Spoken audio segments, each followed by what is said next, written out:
मी त्या ठिकाणी CP ऑफिसला गेलो। त्या ठिकाणी आपल्या CP साहेबांची भेट घेतली आणि तिथनं इथं या संपूर्ण प्रकाराबाबत माहिती दिली आणि जो प्रकार जर आपण पाहिला तर त्या संबंधित डॉक्टर्स आणि कर्मचाऱ्यांवर गुन्हा दाखल केला पाहिजे अशी मी मागणी केली।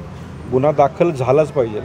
याचे CDR जर आपण तपासले, मयत ज्या आहेत त्याचे जे पती आहेत सुशांत बिसे यांचे कॉल रेकॉर्डिंग जर तपासले, जे ते डॉक्टरांशी बोललेले आहेत ते जर पाहिलं तर तुम्हाला त्यात तथ्यही दिसेल। दुसरं महत्त्वाचं, ज्या ठिकाणी ती गर्भवती महिला आली होती त्या ठिकाणी CCTV फुटेज जरी तुम्ही तपासले तर खाली अकाउंट डिपार्टमेंटने त्यांना कशा पद्धतीने सांगितलं, पैसे भराच म्हणून सांगितलं, हे सगळं लक्षात येईल। त्यामुळं तातडीनं गुन्हा दाखल करून आपण या ज्या हॉस्पिटलचे जे संबंधित डॉक्टर्स कर्मचारी आहेत यांच्यावर गुन्हा दाखल करून त्यांना नोकरीतनं बडतर्फ केलं पाहिजे। त्याचबरोबर हे धर्मादाय हॉस्पिटल आहे, हे शासनाने पुन्हा ताब्यात घेतलं पाहिजे आणि अशा प्रकारच्या गोष्टी होऊ नयेत म्हणून याकडं गांभीर्यपूर्वक गुन्हा दाखल करून लक्ष दिलं पाहिजे आणि या पीडित कुटुंबाला आपण खऱ्या अर्थानं याच हॉस्पिटलने मदतही केली पाहिजे।